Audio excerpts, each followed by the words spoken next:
All right, I'd like to call to order the meeting of the Parking Improvements Task Force for today, July 29th, 2026. Can we please have a roll call? Rockington, I'm here. Hardin Crandall, Here. Colson, Here. Gustitis, Cott, Here. Mirno. Here. And let's see, Here. okay, Leitner. Here.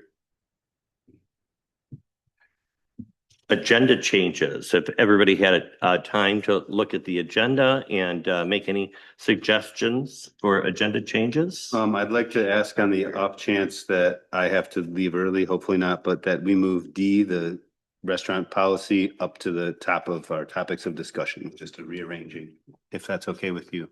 Yeah, I don't see why not. So we'll do that to accommodate you. We'll move D to A. And then, well, I don't know if I want to trade them all down. So we're just going to move D to A, and then everything else is going to be bumped up one. Does that make sense? That makes sense to you, John? Oh, I'm not hearing you. Yeah, he's got his mic. His mic is muted. That sounds fine to me. Thank you. Yeah, so we'll just put everything in order. We're just going to take D out and talk about it at the beginning, because we have a restaurant owner here that might have some opinions on that subject. All right. Do we need a roll call vote or just no, we don't, not for that. Everybody who agrees to change the agenda, putting D at the top and moving everything down one, say aye. Aye. Very good. Thank you. Let's see. We've got public comment on agenda items. Nice to see a few people out in the. Well, I think this is the most we've had, 3 here in person. And any public comments on any of the agenda items? Not seeing any. And any online? Sarah, I'm not seeing anyone online. No. But John. All right. We'll move on to the approval of minutes. So if everybody had a chance to see those in your packet, in your wonderful packet, and I hope everybody had time to read this packet. There was a lot to it. So anybody would like to, I'd like to entertain a motion for anybody to make a motion. I move to approve the minutes for, what was the date? Do I have to say the date? Yeah, June it 30th. was June 30th. Or June 30th, as is. I second. All in favor, say aye. Aye. Aye. Very good. Let's get into the meat of the meeting, shall we? Topics for discussion. We're going to start off with D and city policy regarding restaurant use of on-street parking. If you look in your packets on page 18, there are some, let's see here, 18. Yeah, we have some a little bit of history, ordinance review done by Walker Consultants. And John, would you like to lead with this and give us a little a synopsis of your findings on our conversation about restaurant use and on-street parking? Yes, absolutely. Thank you, Gregory. Good afternoon, everyone. What we found, just to summarize on the restaurant parking, is there is a process in place. Ryan Cummins was so nice to share what the city's legal process is for establishing restaurant use of on-street parking spaces. So you have a formal process in place, and I won't jump through the hoops on what that is. It's all documented here, at least in summary form. The one key note on this is that there's a provision that the city can retract the commitment at any time. At present, I believe you have 13 spaces that are used by restaurants. And so you have what is essentially the loss of 13 on-street spaces because they're being occupied by restaurant seating.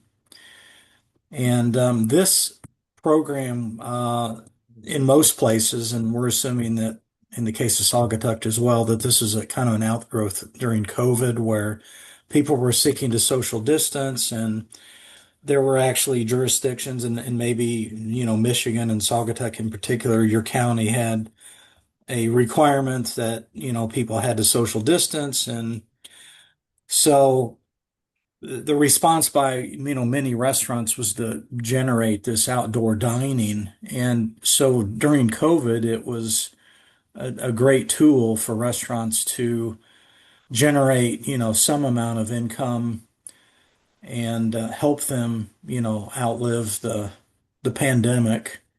And then I think with COVID, going away or at least diminishing, a lot of this was retracted both by the restaurants and by, city governments.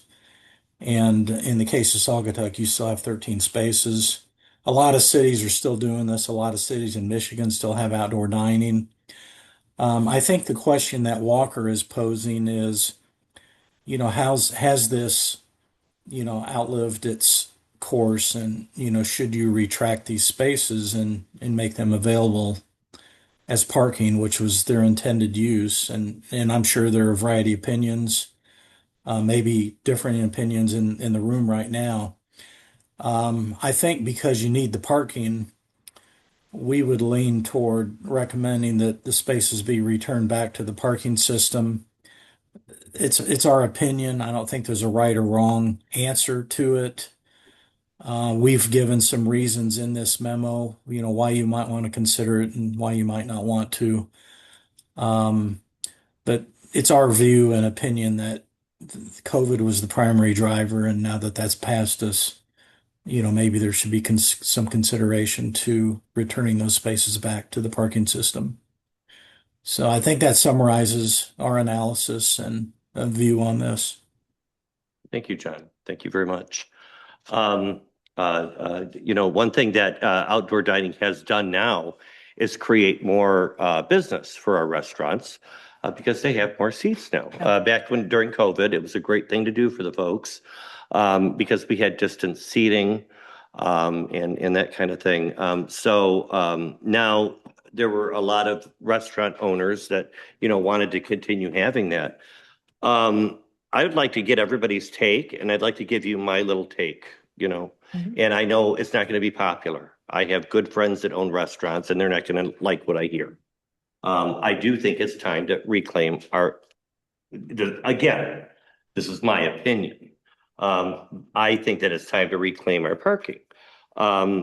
They've been able to expand their footprint or at least charge more. I don't know where I can find, where I want to be in the middle of that. But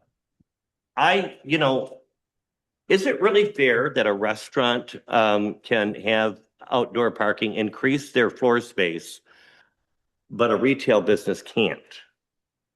Why can a restaurant do it in a retail? I've had many of my friends that have retail stores ask that question. That should give them just as much right to claim their parking place as well so that they can increase their foot space.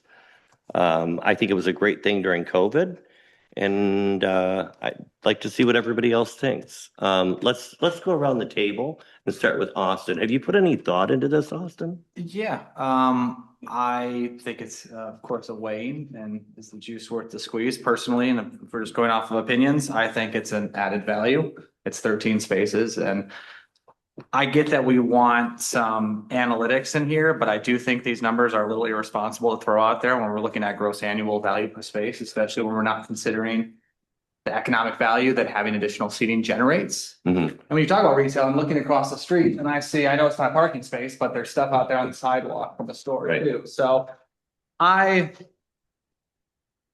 think, especially as we're going through on planning commission and we're looking at the tri-community master plan, and a big thing that's important for this area is nature, is outdoors, is being outside. And I think that this just adds to it, especially when there are a lot of times where I think folks want to eat outside. And before this was available, they didn't have the opportunity to. So maybe they would go to restaurants that offered that and they'd wait longer. But now they can go to more restaurants where they have that chance. So that's my opinion. I understand why we want to gain back those 13 spaces, but I I don't necessarily like having these numbers out there, especially when we want to talk about if we're going to continue it, we're going to have to recoup this money, because I just don't know if we can really have that reflected of like, what is the true economic value of each parking space? Yeah, that would be hard to determine. It is, but I understand exactly where you're coming from, but just from my personal opinion, I think it's a value add. Sure. Kathy, have you thought about the restaurants renting our parking places? I have, and I think that the information that is provided here is interesting. I think that what do we call it? The appearance is major, it has been brought up by a lot of people that I've talked to. So I think that it could be, if it's not entirely eliminated, it could be curbed way back. Mhm. Like one parking space per restaurant. That's a good compromise. And that, I think there should be a concern. I was impressed by the numbers. And I'm not a business person, so I don't know, but I don't know what they pay to rent the parking spaces now, but Mhm. maybe maybe it does need to be jacked up a little bit for the lost business. I was late here because I lucked out. The second parking space that I tried to get, the people actually left when they got in their car. So we all know that it's a struggle. Right. And, 6 more spaces, 13 more spaces, whatever, is a help. Ryan, what is do you know that offhand, what restaurants are paying for that, I remember passing that in council, but I just don't have the number on me right now. Yes, so for the street spaces, it's $200 per space per month. Per month, 200 per month. 200, yep. And they can be in place, from April to end of October. So. Right. Yeah. Thank you for the opportunity to share this. I do have lots of thoughts, of course. As the, restaurant representative here, I do have to kind of talk about some things that maybe aren't talked about within the restaurant business. In full disclosure, I have a restaurant and I do not have any of these parking spaces outside. So this is not something that affects me directly at this time. I think that 13 spaces compared to what we have, the weight of discussion around these 13 spaces is wild to me. That we're talking about these 13 spaces infinitely more than we're talking about the 300 spaces that employees use. Mhm. Like the weight on these 13 spaces is crazy.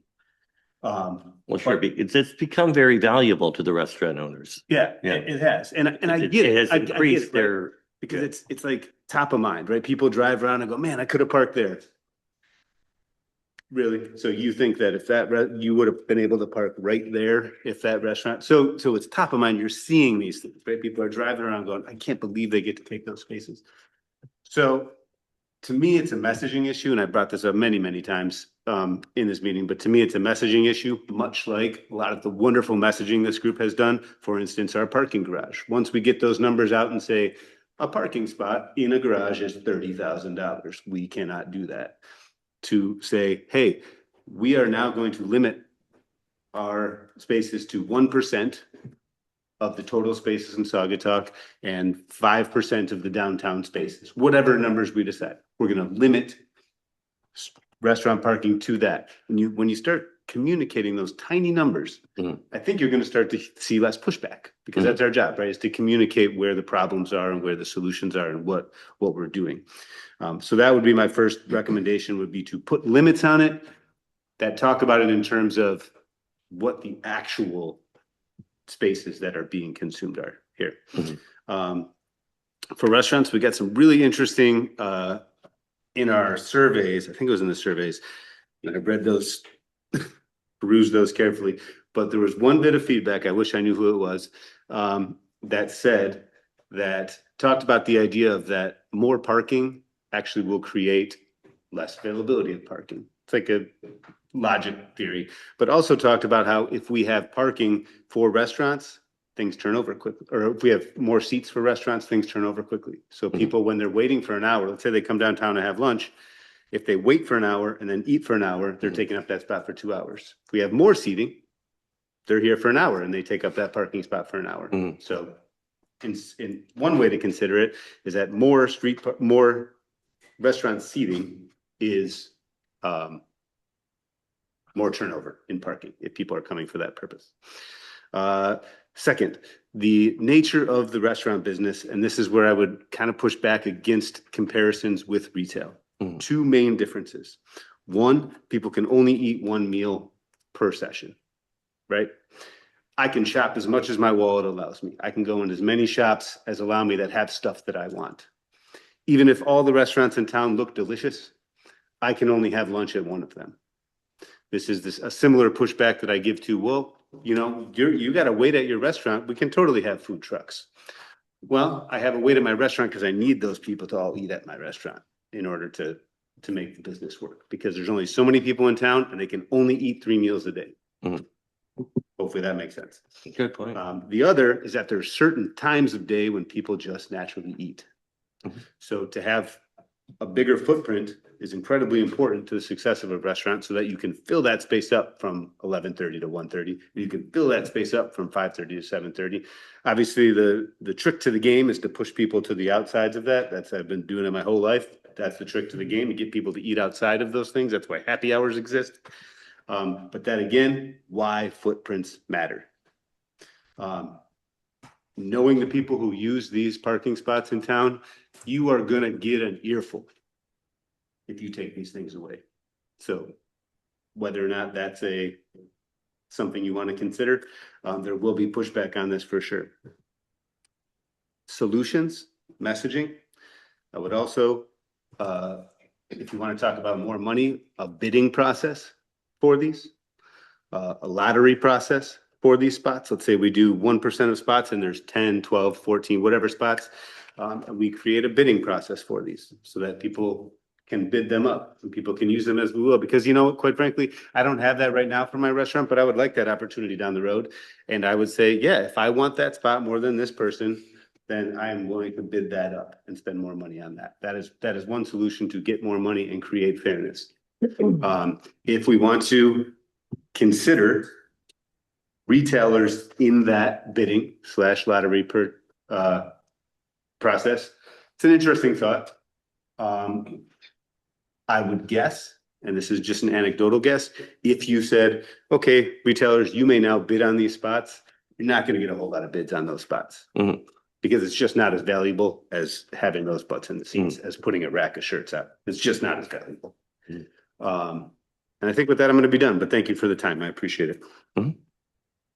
Wendy? I'm torn because Yeah. it does add to the vibrancy of the town. And I see in Douglas particularly, you see people out there and then you're like, oh, I'm gonna go sit at Respite, you know, because you see people out there and it draws you.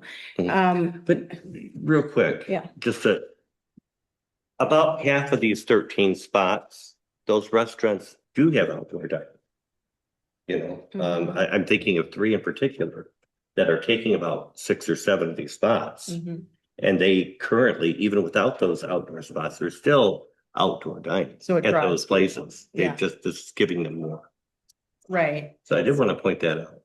And I have heard the same complaints from retail friends, like, why don't we get the chance to do Right. this? I thought as you're talking, because we don't know where those dollars go, right, for the parking spots. So maybe if we are doing the ambassador program and the council decides to do that, maybe we can offset that 94,000, which is pretty steep for an ambassador program, by the cost of these parking spaces too. Mhm. But I'm torn. I mean, because the goal of this is to find parking. It's ready-made there for 13. I am too. And- Just a side note, Douglas did discontinue their Yeah. outdoor seating. And I know it's a safety issue for interurban in particular, driving around, you know, because you gotta go around these big things. So I'm half and half on this issue. I'm the same way. Mhm. I really don't know where I stand on it. I'm just getting a lot of feedback. And, I keep leaning towards, this way that I lean the other way. So I'm not trying to be wishy-washy. I'm just trying to figure out what's right. Alec, I wanted to ask you, what would you think about increasing that number. Well, first of all, bidding, how are you gonna bid against someone else on a parking place in front of your business? Like, who would be bidding against that? You know what I mean? You're bidding because it's a quantity, it's a percentage of see. the spots. Right, You know what I mean? okay, I see what Yeah, you're saying. yeah, I'm not bidding on places in front of Wally's. I'm just bidding on. Right. On the ability to take a spot. Okay, I see what you're Does that saying. make sense? Yep, yes, Kathy. Excuse me, Mr. Chairman, can we hear from the rest of the committee before we discuss? Could I what? Could we hear from the rest of the committee members before we discuss? Oh, sure, but I'm always willing to, when anybody raises a hand. Well, next. What do you think about it? Well, as the director of the interurban, as Wendy said before, safety is a big issue with our vehicles, especially with our cutaways. They're the medium-sized bus that doesn't look like a Ford Transit, so to speak, the Sprinter buses that are out there. Those vehicles have an extra hangover of almost a foot due to the mirrors. And it's a matter of time. It's not a matter of if. It's a matter of time when there is going to be an accident. I mean, I was a driver. I was stopped at the stop sign on Mason at the corner of Marrow's and Water Street, and I was just parked there with passengers on the bus. And the lady was on the phone texting away, and she just walked right into my bus. But when we throw the restaurant spots out there, it's a worry. And that's where I go back to, I think, the one-way streets and the diagonal parking, I think is a benefit and would make it much safer. Now, as a resident, I enjoy eating outside, right?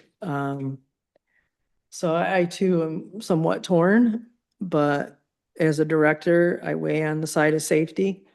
So if I had to choose which direction I would go, I would say no to parking spots, no to the spots for the dining. And if you remember, I believe it was last year, Wally's did have an incident. Mhm. So, with a car. Wally, or Wally. That's my middle name. Yeah, right, Gary. Yeah. Well, one group that hasn't been discussed is lodging. Uh-huh. And how does parking spaces affect lodging? Now, there are only a small handful of lodging places in the downtown area that have enough parking for all of their guests. So I have no parking. I have 4 spots on the side of my building. Can I bid on those?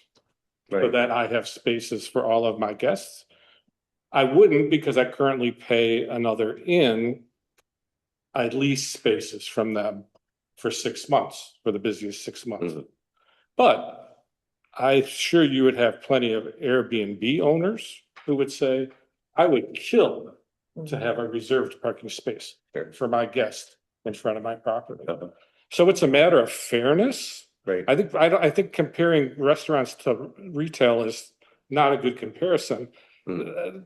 Lodging and restaurants have the most to gain from a parking spot. Personally, I like the outside dining and I don't have a problem with it, but just remember that there is the issue of fairness with lodging and how does that work and how could that work? And it starts to get tricky after a while. So I just thought I'd throw that out there, and I think you would have a lot of lodging people very interested in leasing some spots from the Right. city in the same way that a restaurant does. Right, and I guess it's not comparing, for me, it's not comparing a restaurant and how they conduct business versus retail and how they conduct business. I'm just getting a lot of retailers that are saying that. And in the broad scope of fairness, even though those two businesses conduct differently business, I've heard a lot from our folks. I would like to add that the $200 a month is very reasonable. I If we, think so. if anything happens, that number should be way up there, Mhm. not $200.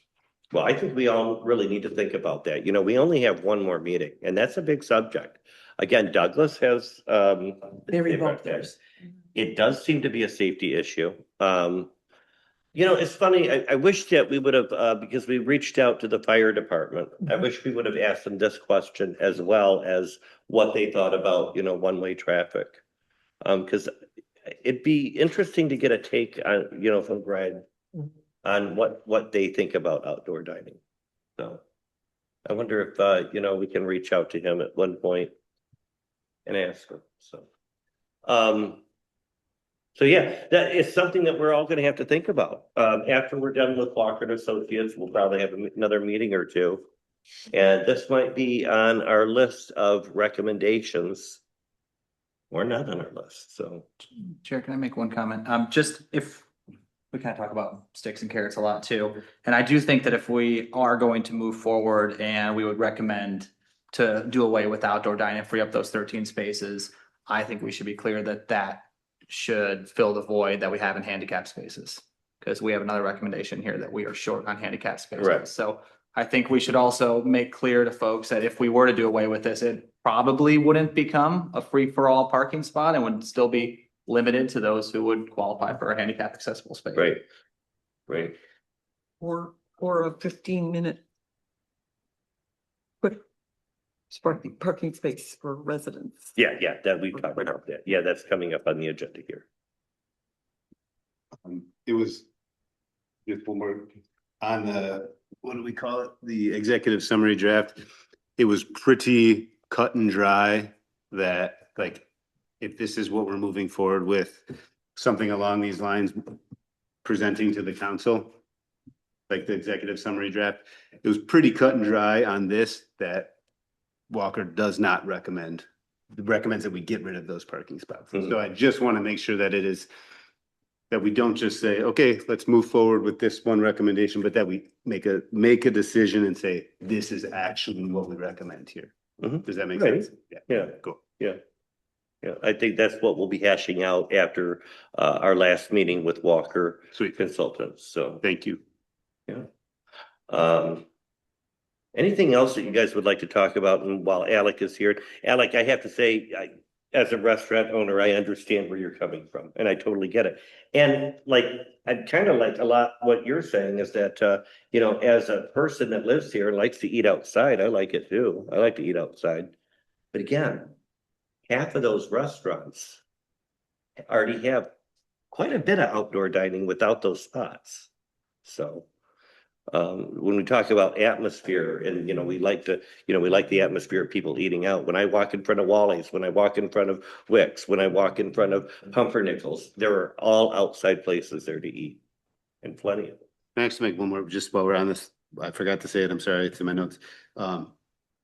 The language behind this was that it was a COVID era thing, Correct. and that's why we should get rid of it. I don't like that. Because it just puts it in like this temporary kind of, you know, that's why it happened. It gives people. But it is why it happened. Understood, but so is the social district. So we have to start to think about like good things, you know what I mean? Like change happens and change happens for a reason. Mhm. Like if things change because of this reason, we can't use that reason for the change, why the change is bad. Right. Even though that was a devastating multiple year thing, like the social district is a very crystal clear example of that happened because of COVID. So, you know, do we really want to put all those things in the same bucket? That would be my only thought there. Thanks. Becky, I might be missing something too, but what's the difference between a table on the street and a big Jeep Wagoneer SUV or a huge pickup truck? Like, it's still gonna- I would much rather hit a Jeep Wagoneer than hit a person at a table. Yeah, okay. Makes sense. Okay. Is there anything else that we want to discuss about outdoor dining? Anybody, any other opinions or anything that you'd like to share?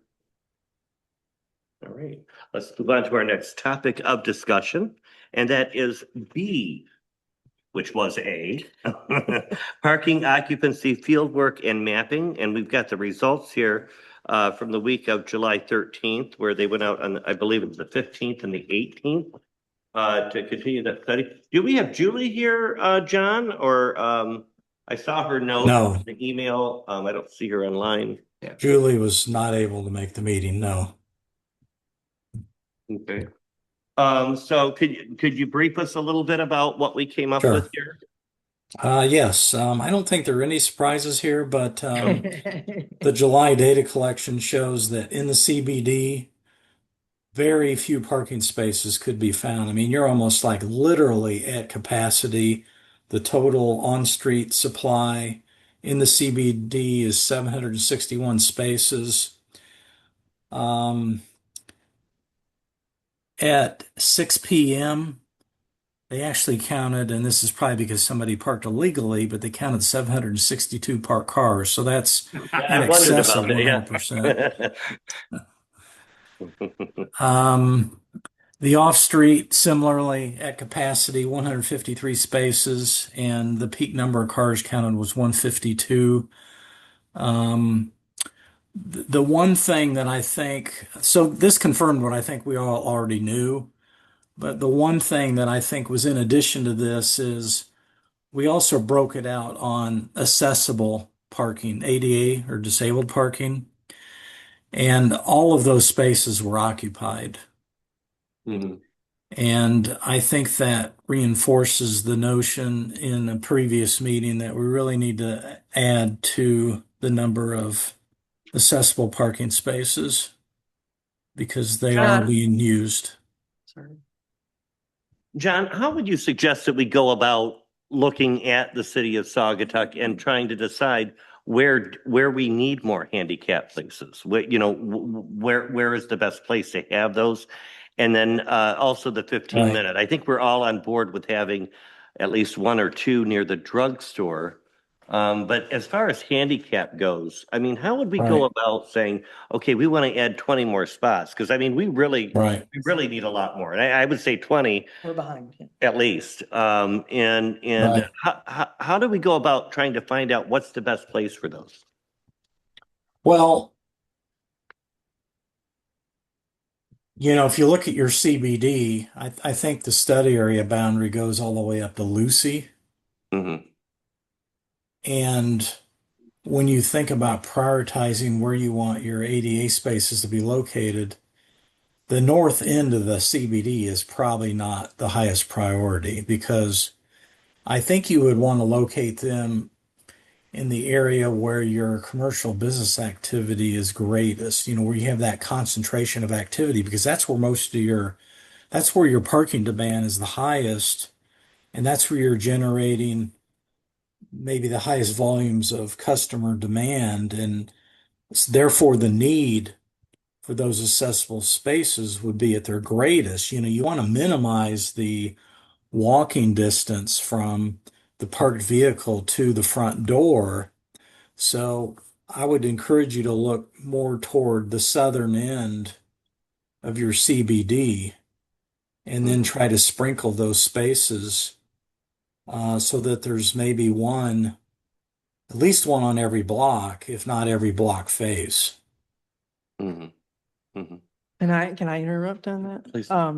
I'd like to add, I can get numbers to you where we drop off ADA wheelchair or walker users. And we have to think about not just ADA, a single spot, but room for lift. Even with some of the people that drive their own cars with their lifts in it, right? They need more space than just one single handicap space. As far as drop-offs, of course, it's by the drugstore a lot, City Hall for voting and all of that. And we drop off a couple folks in a wheelchair on the Coral Gables side. By the public restrooms will always be good. But we also have to look at the curb cutouts, right? As long as we're doing this, they have to be accessible to the sidewalk. And I'm not sure if all of our sidewalks are have the cutouts, I'm not sure, so.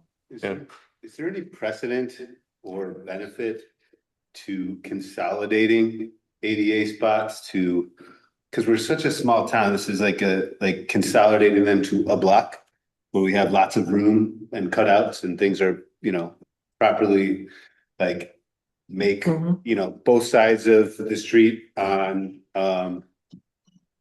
Mason between the drugstore and Lulu Kudu, both sides of the street, your ADA parking.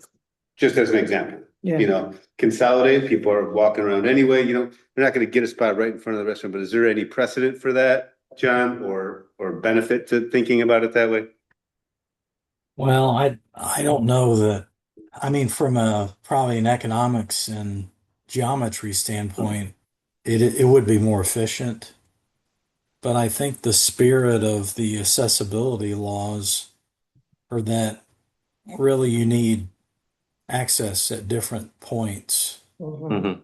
geographically, and so you really should not be consolidating like that because when you're doing that, then you're forcing people to travel longer distances that they might otherwise have to travel, and you're trying to minimize the distance, even though it might not be as efficient to do it that way. You're trying to almost provide, better front door access in most locations or all locations.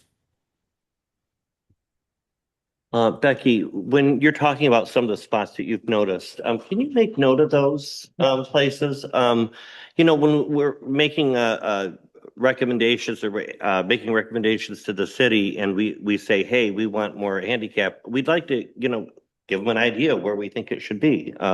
So when we get to that point, and we bring this to council on that day, I'd like to have, when we have a pointed system or PowerPoint. I'd like to, I'll do it myself or, put a map together of the downtown, the CBD area so that we can point specifically to the council where we think those additional ADA parking places should be. So Absolutely. rather than just saying, hey, we're recommending more, Mhm. but let's put a really thoughtful idea and map together. And we'll talk about that Okay. later on.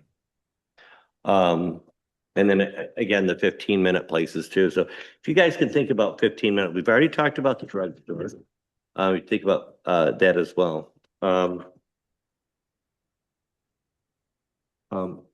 Wendy, do you have anything to add? Well, there was some discussion about 15 minutes about possibly having businesses bid for them if they felt it was necessary, if it would benefit their business. I seem to recall we talked about it at some point, did we not? Yeah. So that's an interesting approach for those spots Mhm. is, if a business really feels that it would help them. Right. um, Right. What do you think about that, Austin? 15 minutes having a bidding process for that. I guess I don't really have too much of an opinion on it. I don't know if the incentive is there enough to bid on it. I guess I don't understand who would be like kind of in the mix for that would want a 15-minute spot or. The coffee house. They, in fact, they approached the city already once about that. Okay, yeah. Stuff like Right. that. Yeah. Oh, and Mike from the wine cellars, you see people parking in front there all the time. So. I would say other than the basic services like the post office and the drugstore and the village hall, the public restrooms, places that locals need to drop in and out of because of their errands. Right. Those people should not have to pay for a 15-minute, those businesses locations should not have to pay for a 15-minute Oh, no. spot. Right. But if a business wants one, then that's different. Because, but this group, the drugstore, the village hall, the Public services for the Public most part. services. Yeah. Mhm. those, everybody uses all year round, Right. who are residents. And so those should be a convenience for the residences, because especially in the summer, Right. it's, drive around the block 3 times get somebody to drive your car around the block 3 times while you run into the drugstore to pick up your prescription, Mhm. kind of things. Whereas to pick up a pizza, which seems to be Scooters or somebody had a 15-minute parking space for Yeah. pizza, Mhm. which is great. And I don't see anything wrong with that if a business wants to rent a parking space. But again, you have to make it worthwhile for city to allow that to happen Mhm. versus the ones that we're providing as a community service. Interesting. I don't know, how that bidding process would go, for a 15-minute. I have a 15-minute spot for my Right. restaurant as well, and sure, sometimes people go, "Oh, I can't park there," but it's like half the time. And without enforcement, Right, it's a moot point. Like, right. So you'll see a car there parked throughout the day. all the time. Uh-huh. And wasn't it already there when you bought the property? Yeah. Because Gleason's- In fact, we talked about it as a council and we had asked about, removing it, but obviously it's still there. Yeah. Uh-huh. Okay.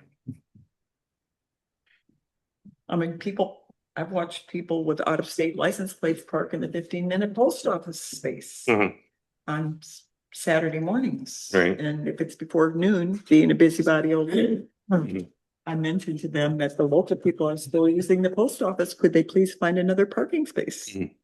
And people have been pretty good about that Yeah. because they look, they pull in, they look, Mhm. Mhm.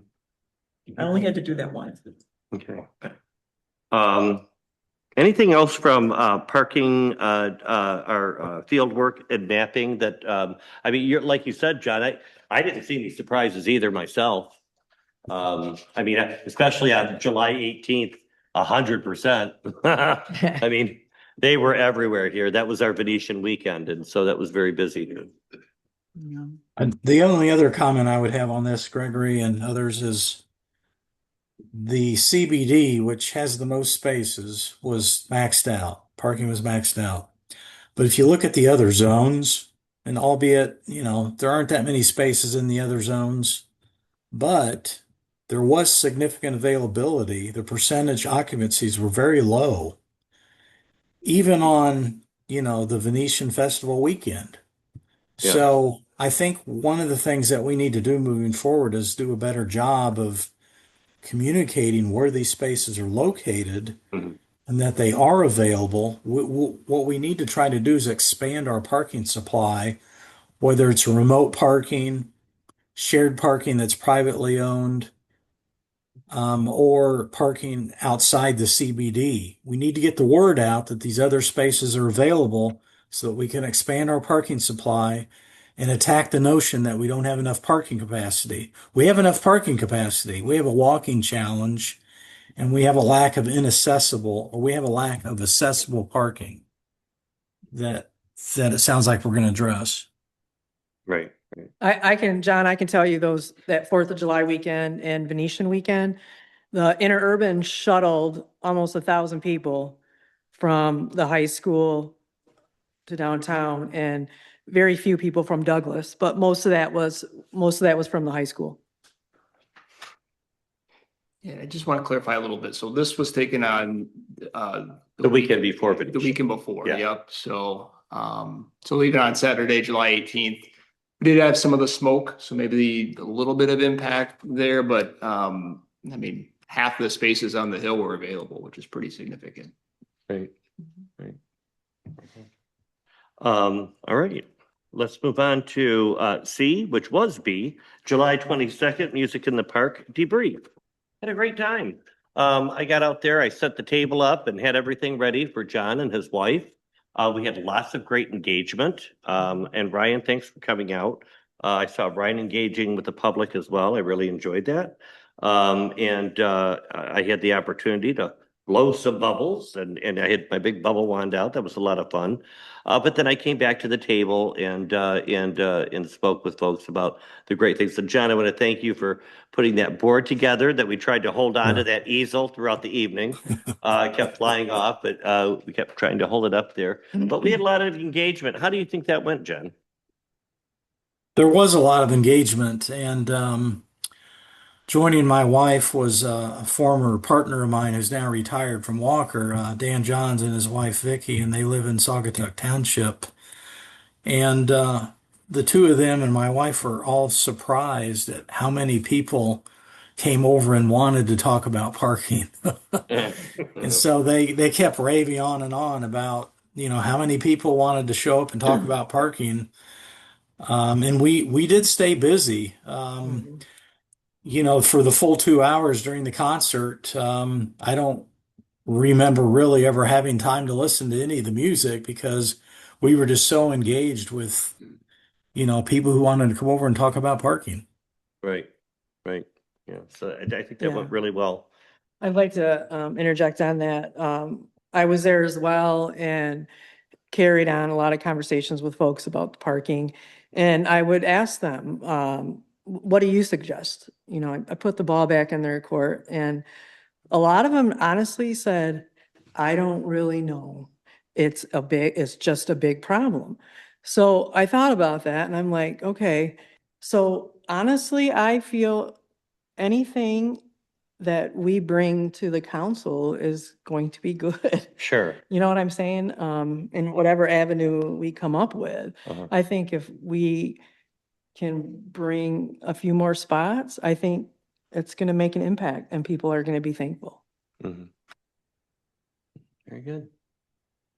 But yeah, thanks for coming out, John. It was a fun night, and it was nice to meet your wife.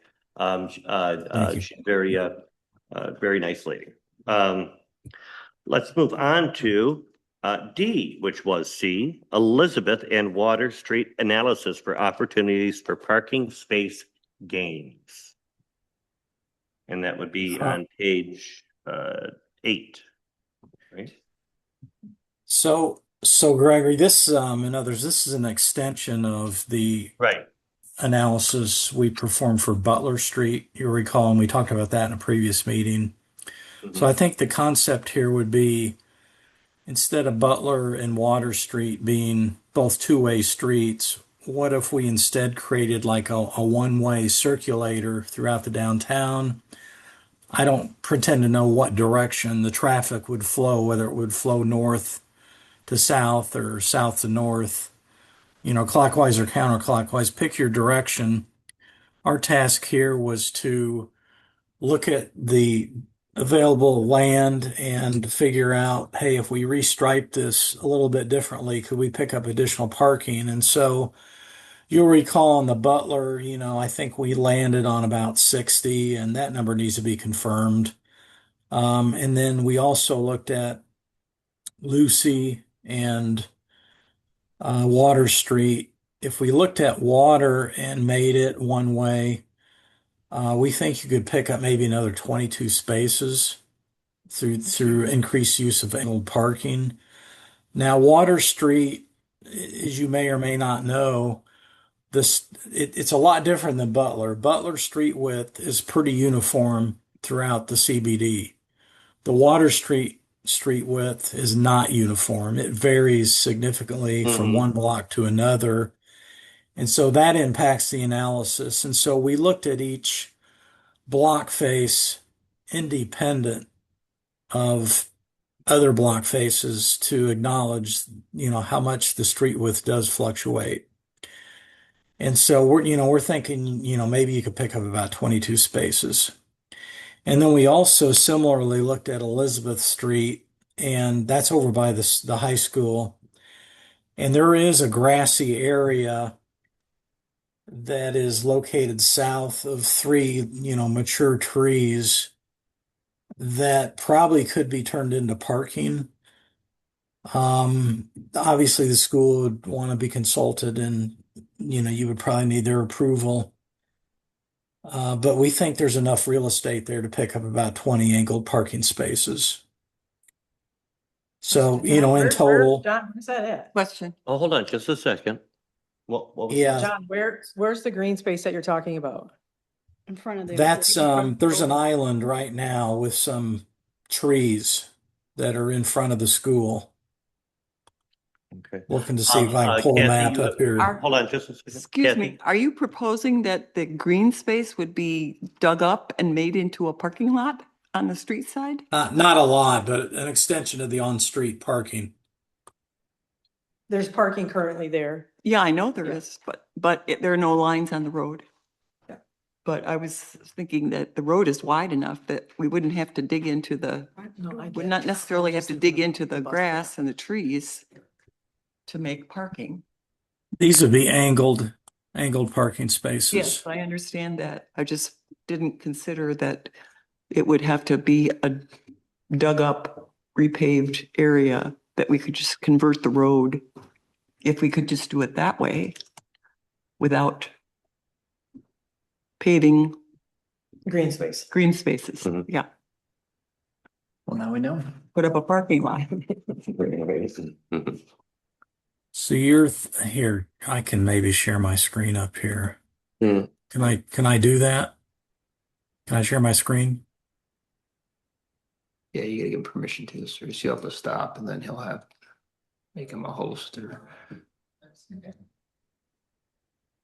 you want me to show this map? Yeah, please. Okay. Should have to. You're good. So I just sent a request to share the screen. Did you get that? Yep. Okay, can you see my screen now? No.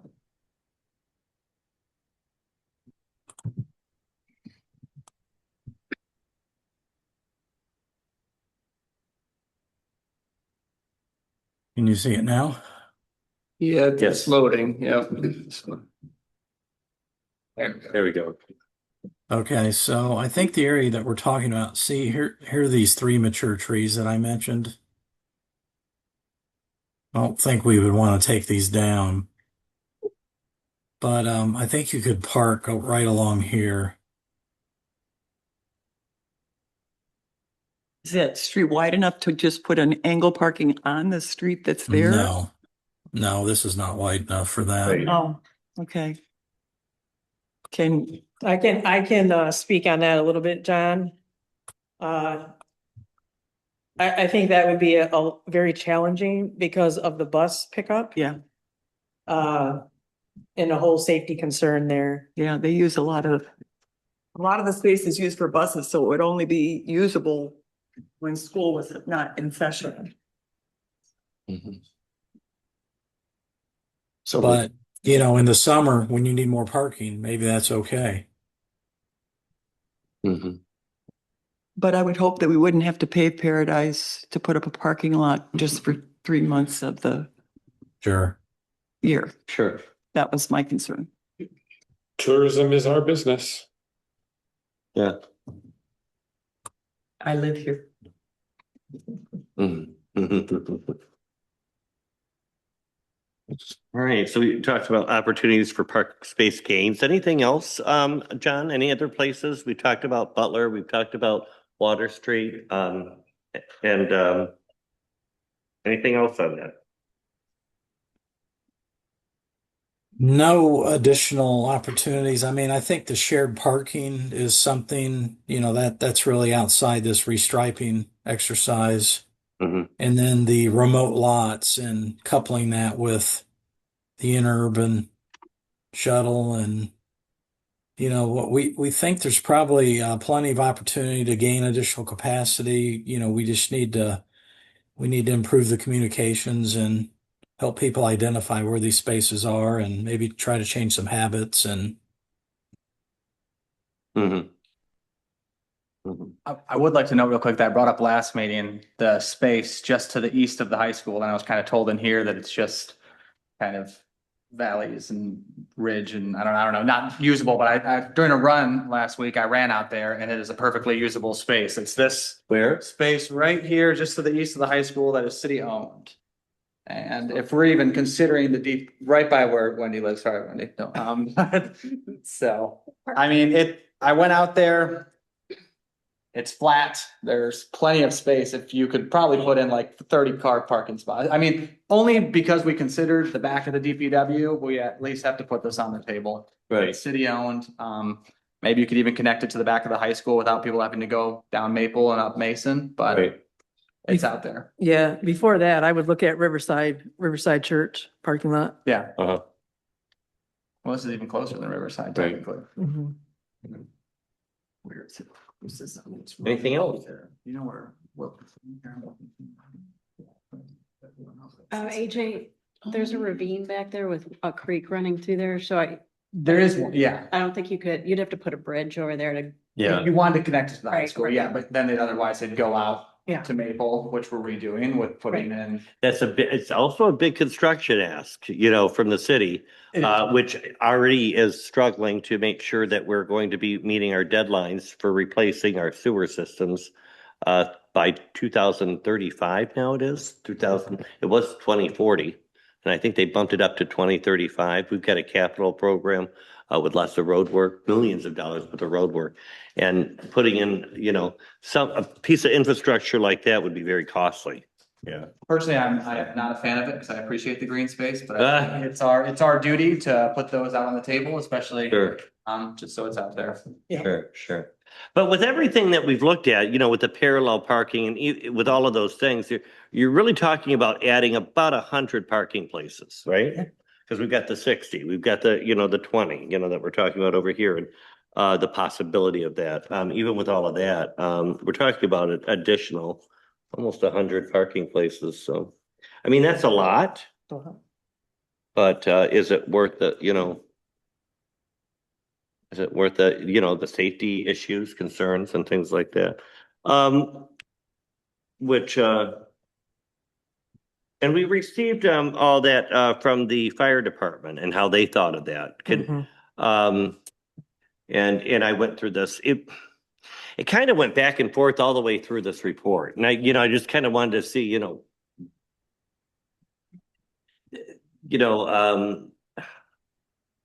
I feel that I didn't get a clear answer from any of this, John, what the fire department really recommended. I mean, it more or less said that there has to be more studies to be done.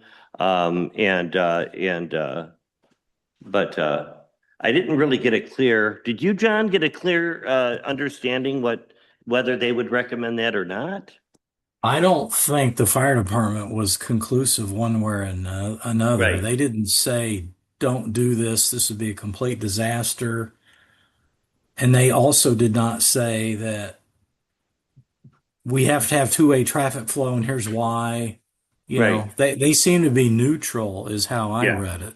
Yeah, that's how I read it as well. I took it as it was a possibility, but we have to look further into, we have to take a deeper dive into it. Right. Because I don't think they can commit until they do a deeper dive.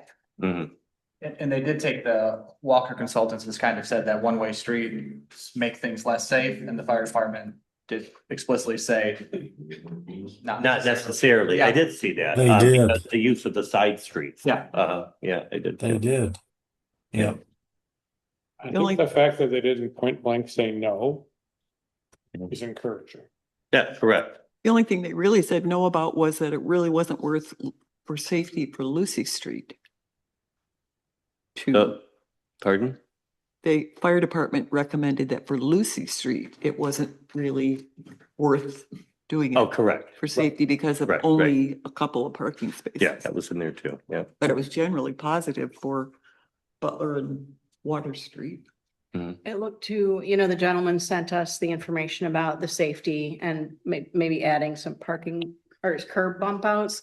But what I picked up from there is that those curb bump outs might hinder, if we do make it one way, it might hinder the fire department's access. Right, right. So, I mean, we need to make it safe, but then we also need to make it accessible. to safety. Accessible for Yeah. emergency vehicles. Yeah. Yeah. All right.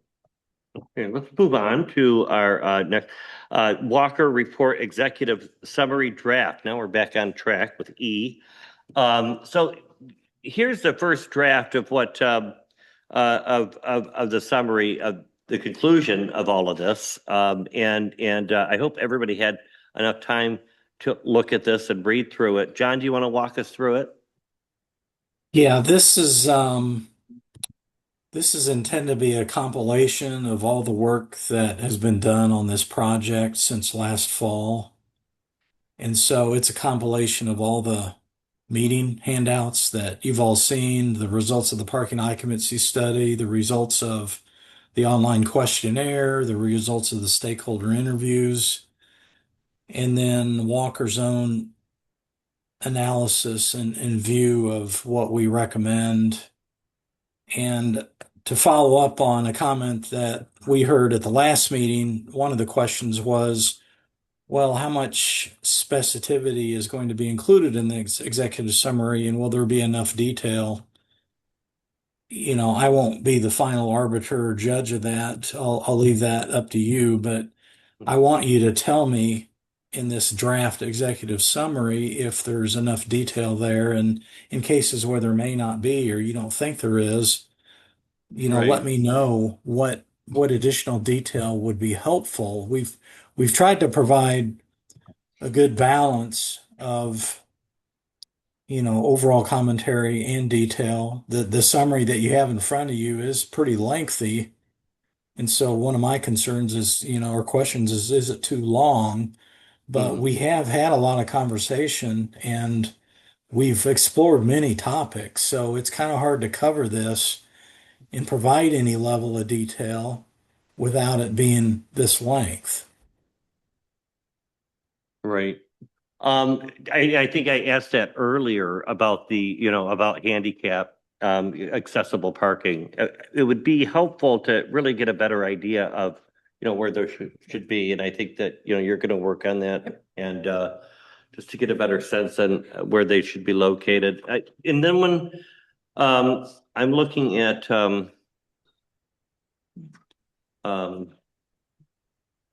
where's it at? Oh, employee parking. You know, that's, we have nowhere to go other than, you know, seeing if we could work with the school and trying to claim that lot back for parking, for employee parking. You know, and that's, you know, that they use it for weekends as a fundraiser. But I think, you know, that would be a likely place for employees to park. You know, that would be a lot safer than walking up to the high school. But You're talking about the SCA. SCA parking lot, yeah. So I think that would be something that would be very helpful to this town. You know, if we had employees that could have a pass, you know, during the week, of course, and have signage there, maybe for half that lot, up to half that lot for employees to park there. Mhm. And then educating them to have I'm a big proponent of working with the school to see how we can make that work. I think that a lot of employees would take advantage of that rather than parking on the street because it's just a few steps away, you know, from It's a downtown. bad visual though, if you've got empty spots in there and a visitor to town can't pull in there and park. Yeah, coming in on the. Right. I mean, there's, you know, there's gonna be, it's gonna be, you're not gonna make everybody happy. Right, But I agree, you know, that the employees need a spot to park. right. And I can't think of anywhere A else. safe spot to walk Yeah. at the end of the night at 2, 3 in the morning when they're carrying their tip money and. Mhm. Holland has designated lots for employees, right? Don't What's they? that? Just Holland? Because they've got public parking and I believe they have, I don't know if it is employee parking, but they have different types of lots that you can and cannot park in. Mhm. So, I mean, if somebody knew it was, Well, that's multiple lots. We have. yeah, that's one true. lot. Right, exactly. But the city does have half a lot over at Wilkins Hardware Building too. Right. That is city. Yeah, and what is that about? Maybe 12, I'm not sure. I think it's only one side. of 13? it. Yep, Correct. one side. Yeah. Is that lot, would you consider it good parking for a guest? What lot? The lot in question. The If you were a guest, would you say, man, I got a good parking spot? at the SCA, Yep. it fills up. I mean, I guess that's an So answer. then why does it matter if employees park there as opposed to right there? Mhm. If it's, you know what I mean? Like, why does it make any difference? If it's just taking up a spot that's downtown. Because a consumer, for the most part, isn't going to be in that parking place for 8 hours or longer. Sure, but they're not in that lot either. You know, I guess I'm just saying they're that. gonna drive to town, they're gonna drive in front of the restaurant, they're gonna have they're gonna eat, and then they're gonna leave, so it's gonna turn that downtown even more. I guess my question, just put very simply, is what's the difference between one parking spot in that lot and one parking spot on Water Street right here? What's the value difference? Yeah, well, visual. A lot of people will drive through town, you know, and look for a parking place before they go to that lot, you know. That answers, sure.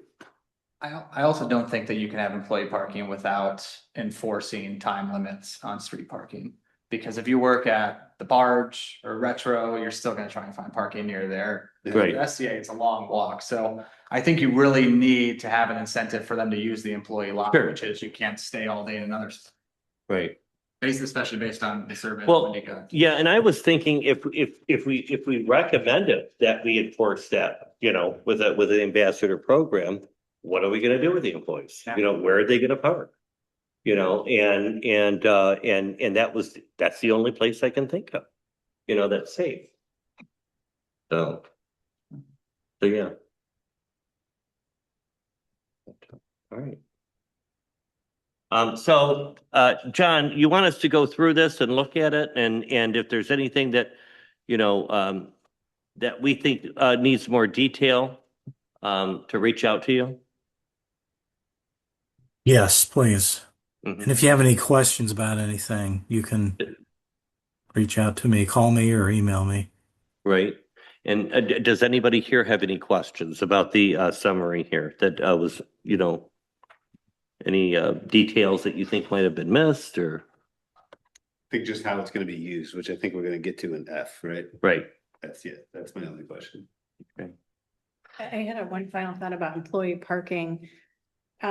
We could poll businesses and see when their shifts start and end, and maybe you get like a critical mass, and then maybe you contract with Riverside Church and coordinate. And so like say you've got your chefs who come in at a certain, or your kitchen staff that comes in at, I don't know what time they would come in. But maybe you have a dedicated bus at that time and then they zip them down there and then another shift, they're available, you know, to come back. And Like the forth. day shift, people could park up there. Yeah. And the interurban could help with that. And the evening closers or whatever could park downtown. That would limit, I mean, that would, you know. It would, but realistically, restaurant workers aren't going to add an extra half hour to 45 minutes, you know, to come to work in the morning or in the afternoon. You know what I'm saying? And because, you know, they'd have to park out that far away, then they have to wait for interurban to come to them. Yeah, I just don't know how you control it.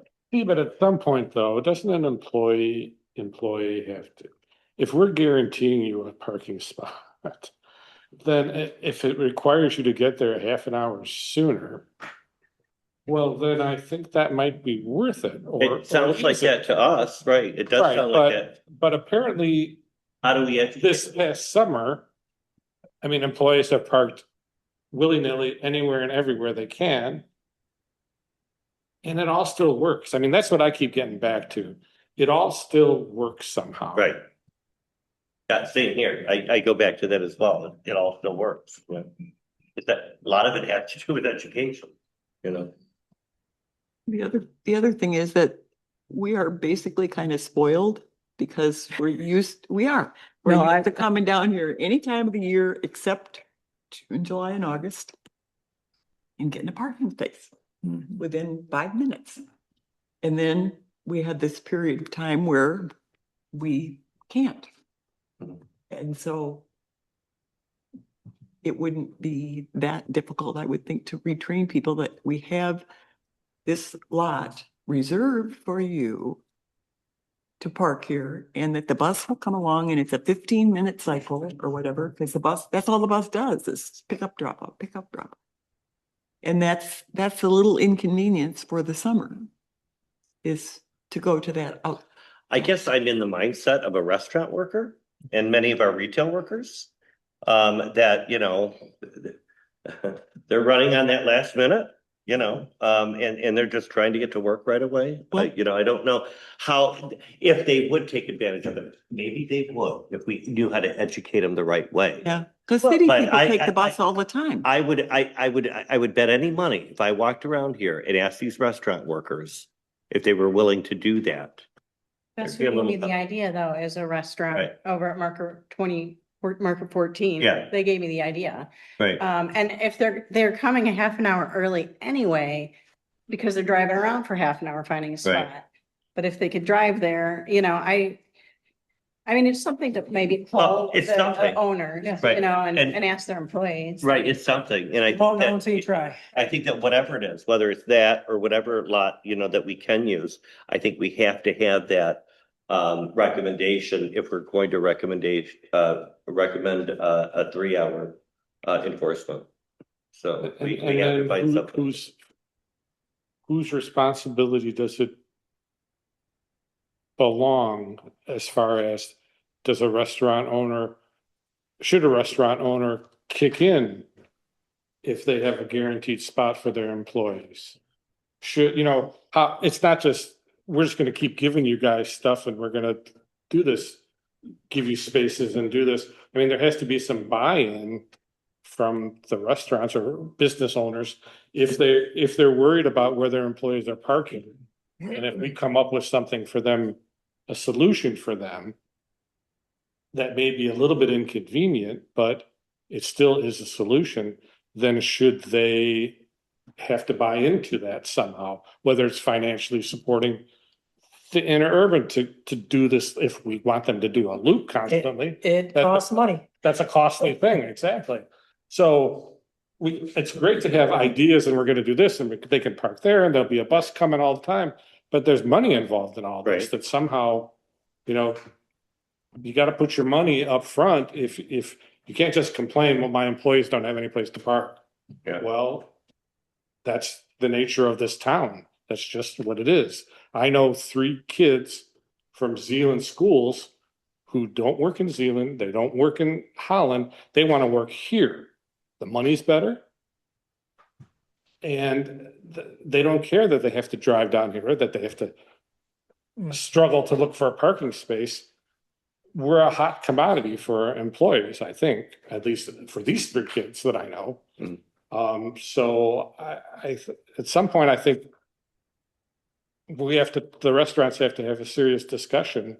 Now, I shouldn't just point out restaurants, business owners should have to have a serious discussion about where their employees park and how much they're willing to contribute to that. As a restaurant owner, just a second, Captain.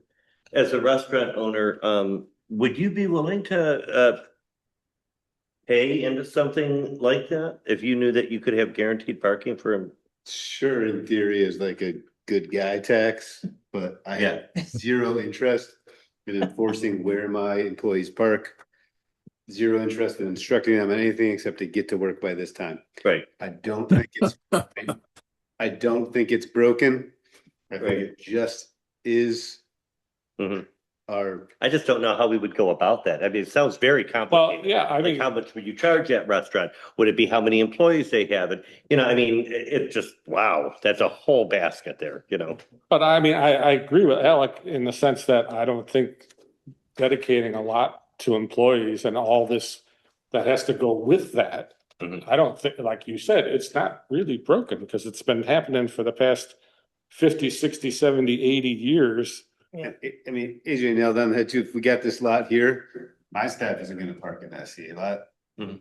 Even if it's available to them, they're gonna drive around for 15 minutes by the restaurant. There's just, and this like idea of like half hour ahead of time thinking, I mean, my staff, like just the nature of seasonal hourly staff, like this is pretty like low commitment, just the nature of the jobs, like they're Mhm. waking up in the morning and they're hanging on every minute that they can, I'm glad they had their pants on, like, Right. that's, and that's just fact, like they're not planning ahead, like it's just not part of the makeup of my summer job in Sagatuck. Right. It's not, Right. And, and another point is, about 10 years ago, it was enforced. by the Douglas Police Department. They did enforce the 3 hour back when we first opened El Sol and, you know, those years. Tickets? How do they- Oh, yeah. And they would mark the tire. They would mark the tire and it was a very inexpensive, I think it was like $10 or something like that. And it was a regular rule that if you took the ticket there on the same day, they would rip it up.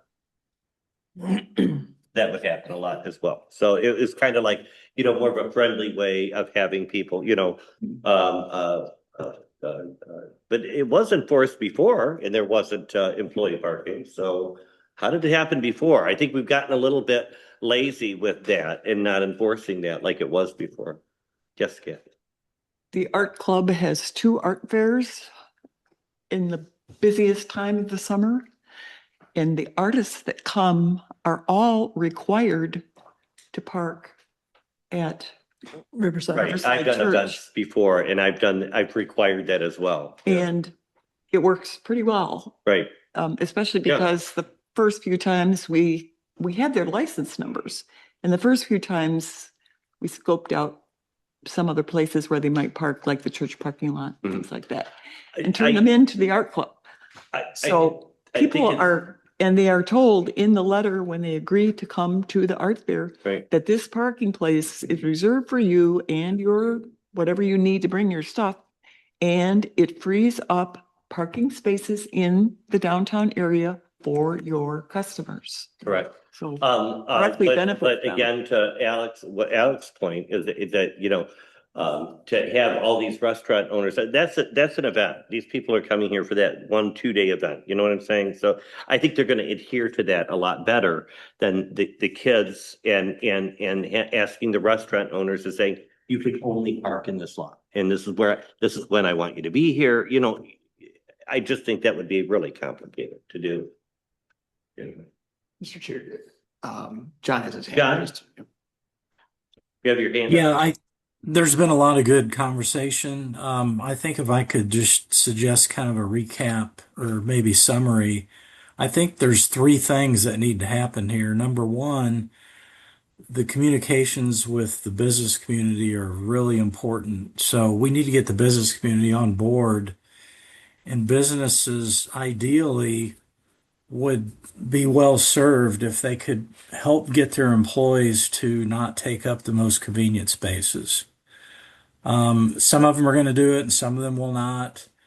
But I think collectively what we're trying to do is move the needle on getting employees to park in maybe some of the lesser convenient spaces. We're also going to force that behavior with improved parking enforcement through an ambassador program. Right. And if I'm an employee and I'm used to parking in the 3-hour space because it wasn't enforced previously, with the additional enforcement, I won't be able to do that anymore. So that's going to force me to find another parking space somewhere else that's less convenient.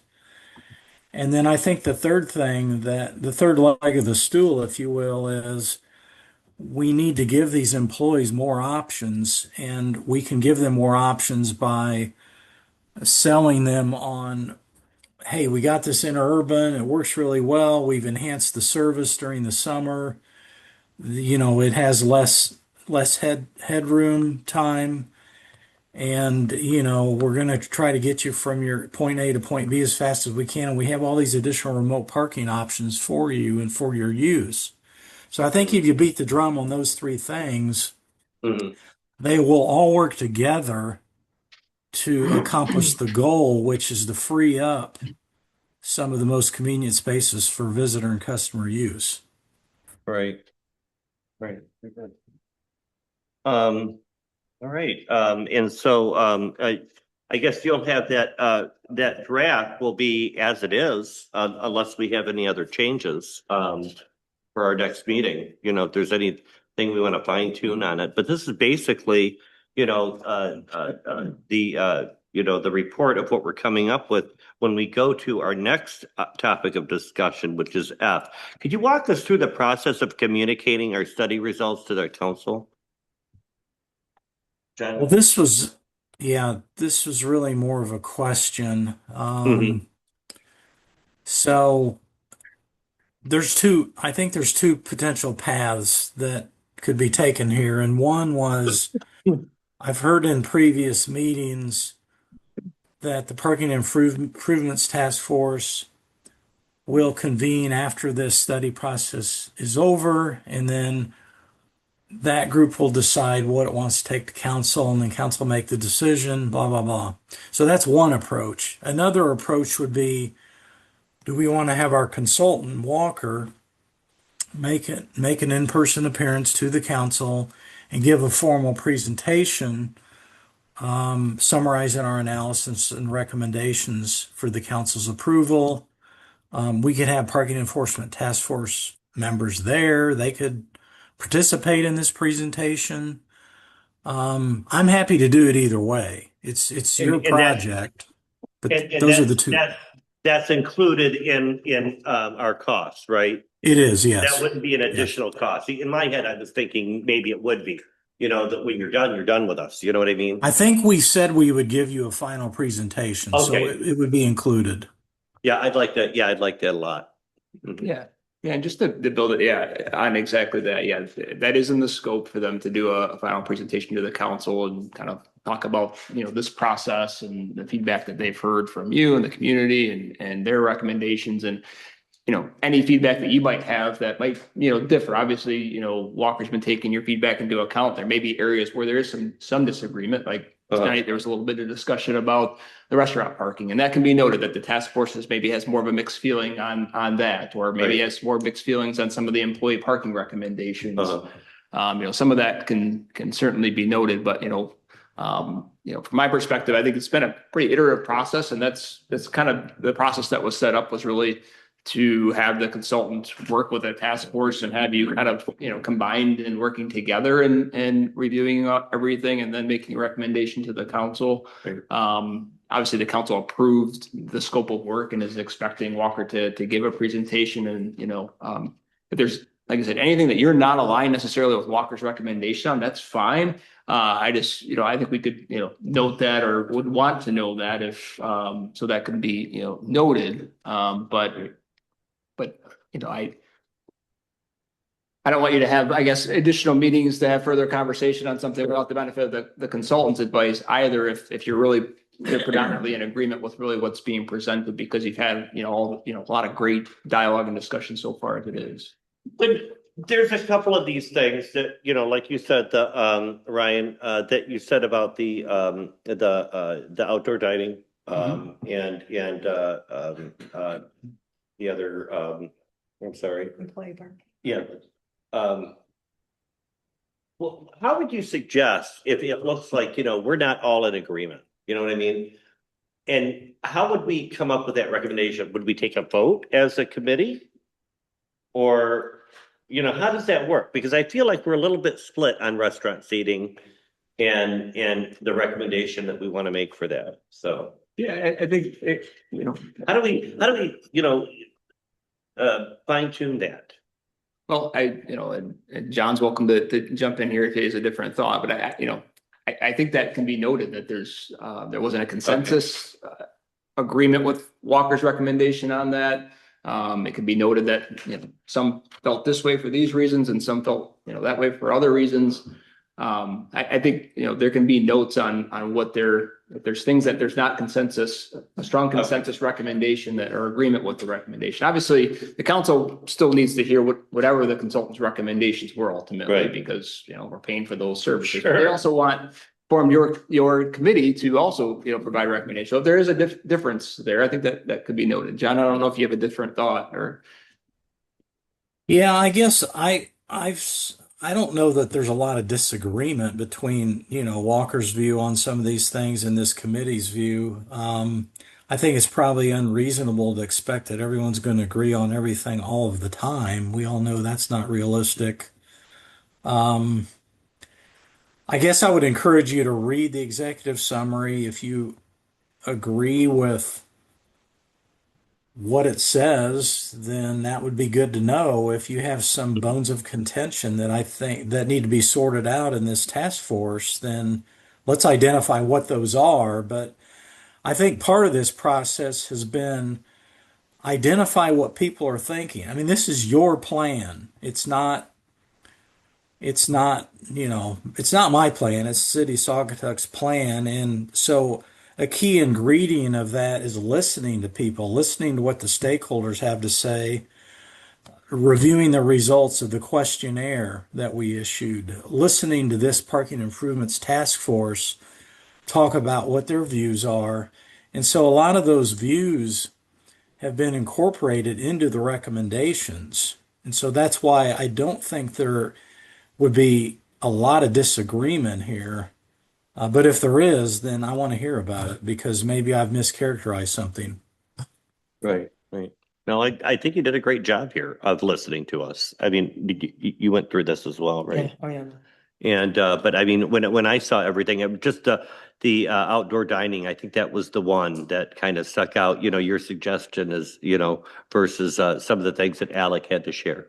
So I'd like to just one thought as we put this in front of city council and say, there's almost nothing here for the city council to vote on, like almost zero actionable items.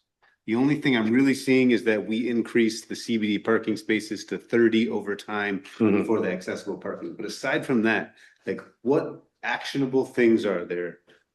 right. Like, what's the next, like, what happens? Like, we all read this. It's like, and what happens? Right. We've assessed everything, like, does that make sense? So Yeah, it does. And that I think Maybe that's that's what I perfect. was kind of getting at with some of this. There's a timeline, isn't there, John, of our next steps? There Like, is. If you go to, projecting if you go to forward. page 20, Yeah. So, yeah, I mean, my reading of this, Alec, is, I mean, and I think this is where some feedback would be helpful. Like there's, John's kind of laid out various priorities. Right. As short-term, midterm, long-term, has a proposed schedule, like a little aggressive, but, so there's, I mean, the city council could adopt the plan as presented. They could adopt the priorities. We could start with the short-term priorities and they could, give policy direction that, yes, we agree with these short-term priorities. Let's start there and let's revisit the midterm and long-term priorities after we kind of get to, maybe, that initial phase. I think there's a lot here for them to make some policy decisions on.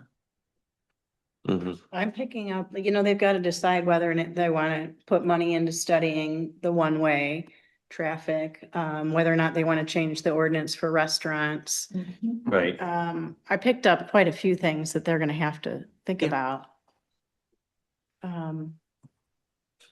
Handicap, the increase of ADA parking, as well as suggestions for more 15-minute parking. So those are some actionable items. And the well. wayfinding would tie into your work that you're doing on logos already. Right. So I don't know if that's a part. Yeah, of I your feel stuff like, right now. I feel like wayfinding is just going into that. I don't know how much we can offer in that. I know we had the discussion before. But how much, we can really put into that, because the council is working on that right now, and we're very aware that transportation and parking is going to be a part of that, so. I put together a list of immediate parking fixes that they could do without too much. One is look at reevaluate Mary Street between Butler and Water with the post office parking lot and the exit there. I found 2 parking spaces that I haven't told anybody about because I've been using them. But they are where the drive-through for the Citizens Bank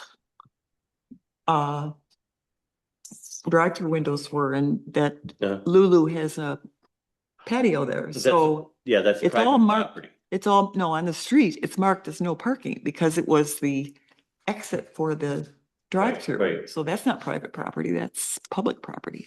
Oh, you're talking about the ramp coming out. Ramps coming Oh, across yeah, the that's a good sidewalk. point. Yeah, and so That don't would be tell like too. anybody because I've been using that for the drugs. Make a You're note. right, Kathy, that's a good point. Yeah. Thanks for pointing. Well, now that they out. have that fence up. They Yeah, have the Yeah, fence and up. they put the Right. fence up, so they're not using that and they should be parking spaces. I agree. And then we have add more handicap spaces. That's an actionable item Right. that they could do, and consider the 15-minute parking spaces. Right. that, that's a thing that they could do course. almost immediately, and it wouldn't take a whole lot of economics to Yeah. do things like that. So there's a few things that they can do right away, and then there's things that they can talk about for long-term, which we need to try out anyway. The fire department strongly suggested that if we're going to do the one-way conversions, that we have trial runs. Right. And the fire department still has to measure the intersections to see if the equipment can go through. So that's a next year maybe, if they can get all the testing done before then.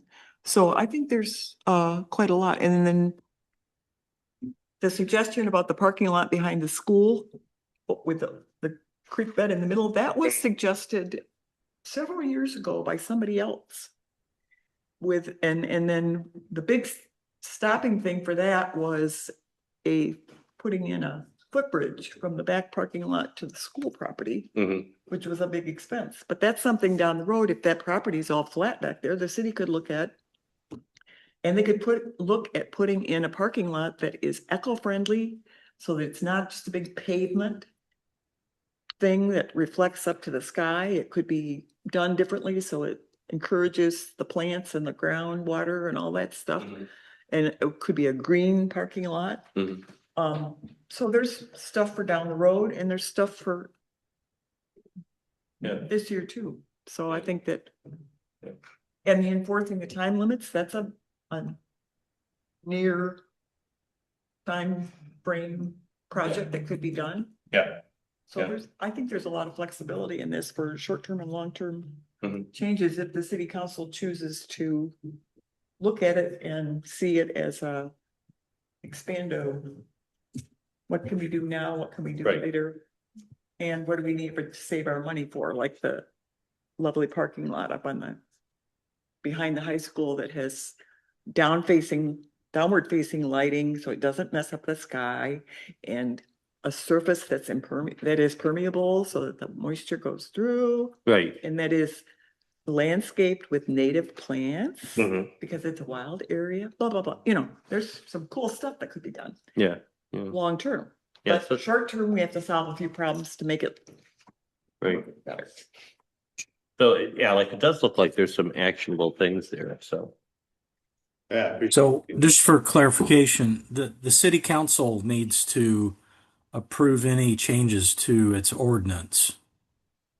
And if there are any items that require money that can't be covered with the current operating budget, Mhm.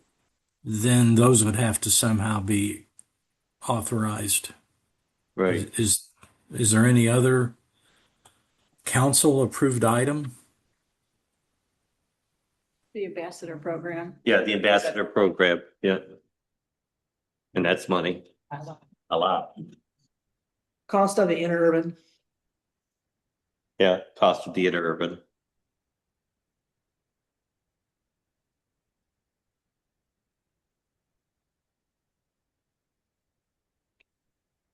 I guess I'm You're good? yeah. Like, I just want, for instance, like where it says prepare parking communication and wayfinding package, like. How does that get done? When does that get done? Like, is that just something, and maybe this is my ignorance on policy, right? On policy creation. I'm just using this as an example. So would the city council vote on, say, we've voted to dedicate this amount of time on a wayfinding package, and then it gets put on city staff's shoulders? Right? Like how We're does working that, on that now, yeah. like, what does that look like? You know what I mean? I don't know where they're at with that yet. Does council get that into the weeds? I don't know. I'm asking. No, we have a committee, that's working on that, right? Well, they're doing the logo work, and I guess that has to be done first, but we haven't really had any discussions about wayfinding. Yep, we haven't, It's on our, moved to the next steps on Right. developing wayfinding because we're waiting for this process as well as the logo and branding process. But yeah, I mean, council would say like, and this that's one of our wayfinding's a good example, priorities. right? They It's set on a our list. priority. Yeah, They set a priority for the year, the fiscal year to, I don't know exactly how it's worded, but implement a wayfinding, program and improve our signage in town. So from there, staff then has to kind of, put all that together and well, when we prepared a budget that council approved that provided some appropriations for that, a lot of this, signage is going to cost more than my spending limit. So those are all things that we'll have to go back to the council, and the plan that we put together will be brought to the council to review and ultimately approve. So I think maybe. so that the council's determining the what's and the why, and then staff's responsibility with partners is to figure out the rest of the I details. think John just answered my question in those 5 words he just said. Does council get that much in the weeds?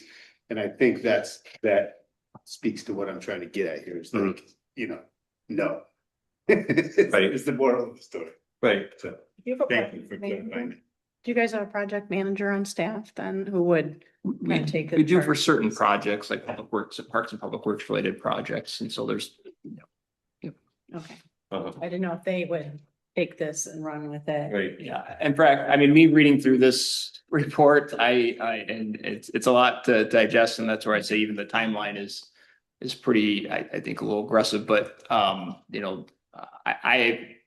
my mind's spinning a little bit with what resources do we need and who are the right people to work on certain pieces. That's something that really at the end of the day is my job to figure out how to make it happen if these this plan or these priorities or specific priorities from the plan are approved by the council. So. And I understand where you're coming from, Alec, because I feel the same way, I want to see something happen now. I want to see, I want to visualize where are those signs going to be? What are they going to look like, but that's down the road, and it will take time. It will, yeah. It will definitely take time. Yeah, unfortunately. Yeah. Can I just? Yeah, well, and it's this, But I it's will say, frustrating with me too. I mean, Yeah. how long things take and, when it Oh. comes to things like this, I'd like to. I had this very discussion yesterday with a colleague of Wendy's at the Allegan News about how, like, at the end of the day, folks, like, please remember that I have a full-time, including myself, a team of 12 staff. Right. And 1 part-time staff member, 16 seasonals. Obviously, we rely on a lot of, consultant and contractual support too, but we're not a big city with huge departments. And on top of that, the council set a pretty ambitious list of priorities. So yeah, some of these things may take some time and take a while to kind of get through, but we have some good, really great information and pieces here to pick away at. And I think there's some pieces that we can get done sooner rather than later.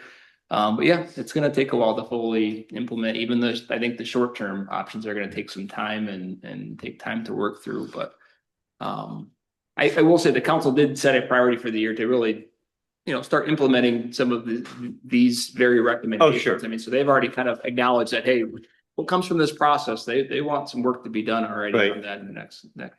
And also, interurban, and I've got to hand it to you guys. I really think it has to be helping. Having that shuttle service, and we are doing more advertising and trying to get the word out about interurban. And I think like the app, everybody's using the app now. It's getting a lot of usage. Our ridership is making it. You guys hear me every month when I'm doing the reports. It's record every year. Every month. It's been like that for the last 2 years. I feel it, right? Almost every month we've been breaking records, and so it's getting more use. So I think that's helping. I've got to say too, to put it in perspective for you, I know Douglas went through the process of logo and branding and wayfinding. It's like been 10 years probably. Sure. I think that I know of. So it doesn't, and they're just, putting the final sign that they've worked towards. So unfortunately, we want to make sure the work we're doing, we see progress from it, but unfortunately it does move slowly on the city level. I understand. Government is meant to be deliberate. I completely understand. Yep. Yeah. So even signage, all the signage, our historic district commissions have to take a look. We have a Parks and Public Works Committee that's already had some initial discussions, but they'll have some recommendations on it too. So, yeah, it's. Can you throw MDOT in there? And hold it? Yeah. Right. All right. And now, John, can you tell me what our next meeting our remaining tasks, but we have one more meeting, Tuesday, August 25th. You kind of picture what we can kind of expect for our last meeting and what we'll be looking at? Do you have an idea of what, Well, I'd like to have clarity on this executive summary and whether you think this is suitable for your needs or not. And then I think we also need to look forward to the city council presentation and, make sure that we're prioritizing and that we're sending the right message to that group. And there's been a lot of work that's been done, and people in general have, limited attention spans, and we're just not going to be able to talk about everything we did in detail. Sure. And so it's important, I think, at that meeting with the council that we communicate on the most important items that are going to get you the most bang out of your buck. And Mhm. so those are two things that I think we need to cover at the next meeting. And I'm open to hear other suggestions.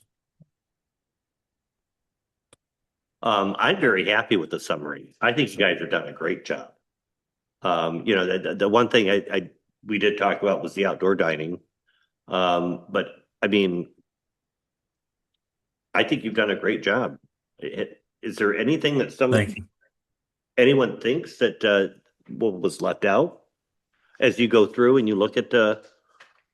I think I'd like to know a little more about the ambassador program, only because I just feel like, is it someone like, hello, welcome to town, you can park here and you can't park here. And I feel like in this day and age, people don't want to be told, like, I would Right. not want to, I love doing social things, but I don't think I would want to be an ambassador in this day and age with people Right. be like cutting you off with the kneecaps, like, you can't park here. So I guess I just want a little clarity about what an ambassador program looks like. Because that's where I was. Well, I think kinda like- ambassador is Okay. the friendly word for a ticket maid A or meter maid?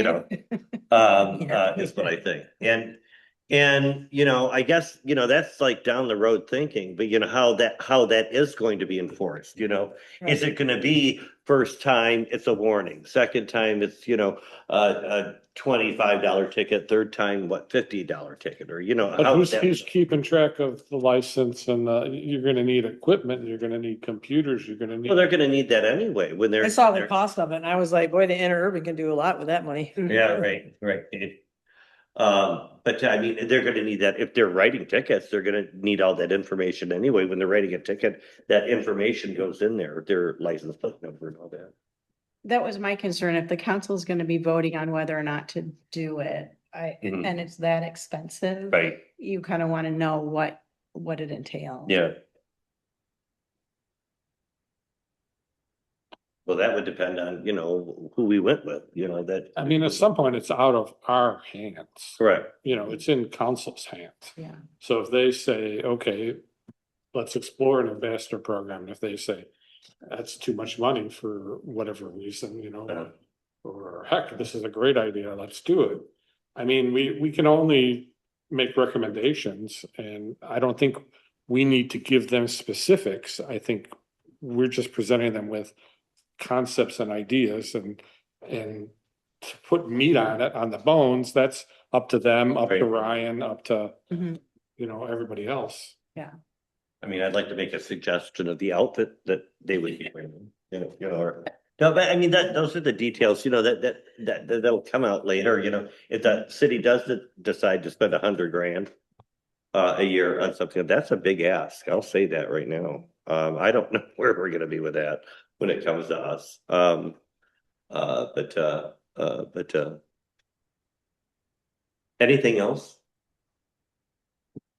John, maybe this is still coming from Julie's work. I know she wasn't able to be here and is still pulling things together. The turnover Right. data, That's to come. I'll ask her about that. Right, I haven't seen anything on that, okay. yeah. but that was in our scope. Is there a way that we can reach out and make sure that we kind of have that at our next meeting? Yeah, I'll reach out to her today and see where that is, Okay, and I'll let you know. thank you, Jen. Right, Any other items? Any other items? Any other items, John?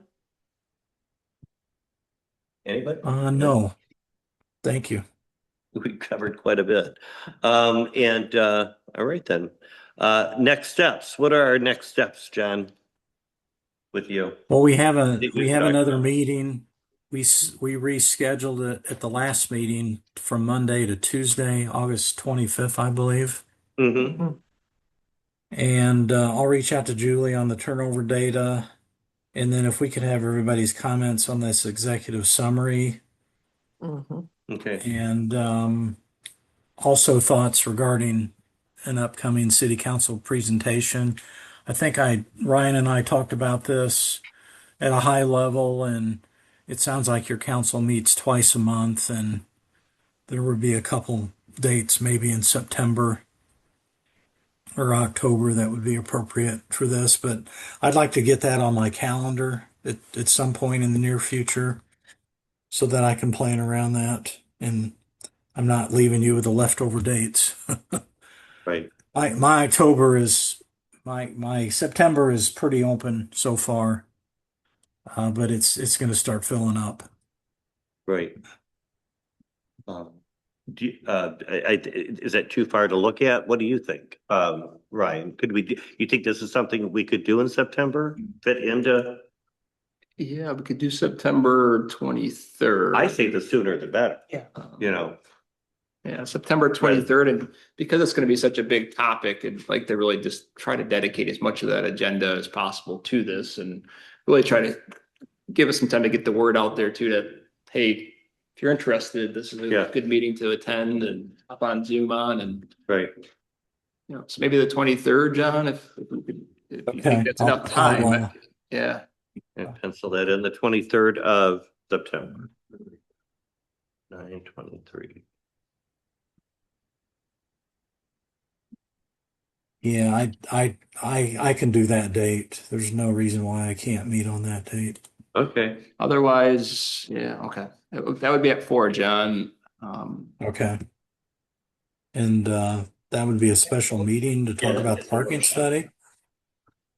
That's the council's workshop meeting, which is when we generally kind of do broader presentations and. And it gives us Okay. time to figure out what we want to vote on. If we, the council will be able to, figure out what can we tackle, what can't we tackle, if we do have to make any policies. You wouldn't want to have the presentation at the same time we need to vote because we need to think about it first. Right, yeah. that'd be- Yeah. So. All right. Correspondences, we didn't have any. I was surprised about that. We have the guy who, Yeah, the curb. the curb, Yeah. I can't remember his name, but. I don't see it here. Safety, it was another email. Yeah, that It was came. this. Oh, it wasn't in the It came packet. in this week, but we'll get that in your next packet. for you. Okay, thank you, Yep. thank you. Public comments, any public comments from the folks? Come on up. Hello, my name's Ron Schaefer, the owner of Pump Nichols. And sorry I haven't been here before, but I was busy with some other issues. Mhm. I'd like to address the parking for the restaurants. Mhm. First of all, comparing to retail, when was the last time you heard somebody ask if you preferred inside or outside shopping? So it doesn't compare to restaurants. But one of the things that we saw coming up was justification for outdoor seating. So we took a lot of time to develop where our customers go, what they prefer. And with the seats that we actually have 54 seats that are outside that pertain to the rental spaces. We generate 85% of our business in 6 months. From the outside seating that is in those 3 parking spots, we generate 45% of our revenue in those 6 months. That's Wow. $540,000. 95% of the people that come to the restaurant prefer outside seating. We give them the option inside or outside. We'll fill up a few tables because people like air conditioning or they have kids, they want to sit on the seats or outside. But they will prefer outside seating. 95% of those people, when set is full, we have a wait list, they will actually wait. if we do not have an estimated length of dining for an hour turnover, they will leave, even though we have tables inside available for them to sit. So with this dilemma with the parking spots, we take 3 spots. That equates to 38% of our yearly revenue. If I lose that, I'm out of business. And we're here to support the businesses, which again, I've heard discussions with, the restaurant people, employees parking elsewhere. Now, how many people are business, that are employed by businesses that are parking here at any given time? 100? 200? If every business took it upon themselves to go outside to some other lot like we've talked about, that frees up a lot of spaces. The city hall staff, where do they park? They park down here. The few that we have, yes. Okay, but Brian said there's 12. Mhm. I have 12 people on each shift. So we're 1 for 1.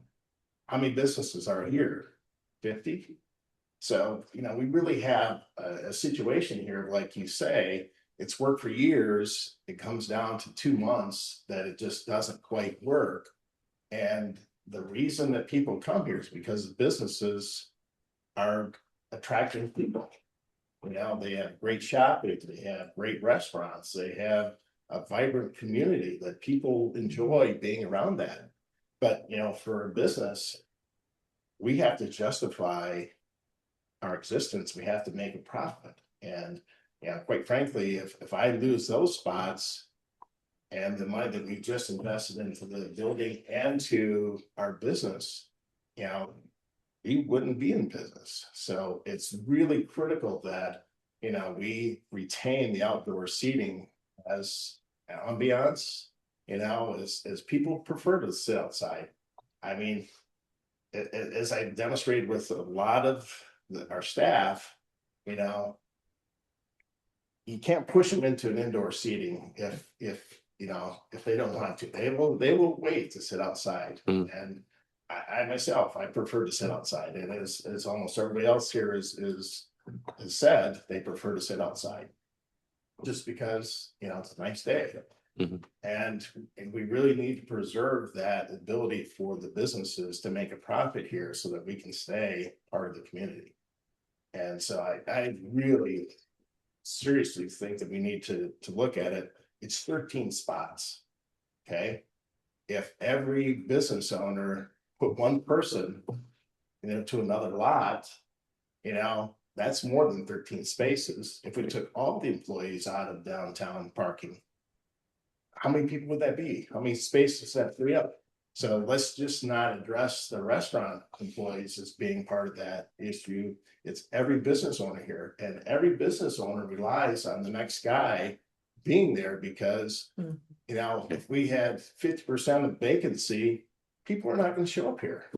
One building becomes vacant, they go, well, what happened there? So our goal is to make sure that Saugatuck is a destination for a lot of people. Okay, Ron, appreciate it. Yeah, we actually gave you an extra minute, I think. Thank you. But I let it go for a while, so, but I totally get your point. Thank you.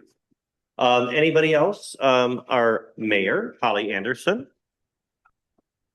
Hi, yes, Holly Anderson. I just wanted to thank all of you for all of the time and effort and thought you've put into this. It's great work, and same to you, John, and your team. It reminds me, there was the short-term rental task force where there were a few issues where the task force was not, in agreement, and we noted that. And you know what, my guess is that on some of these issues, council won't be in agreement either, but Right. the groundwork you've done and the data and the discussion was fabulous, and I know you've committed to it, and I know every council member will appreciate it. So thank you very much. Thank you, Holly. Thanks, Alex. All right, anybody else?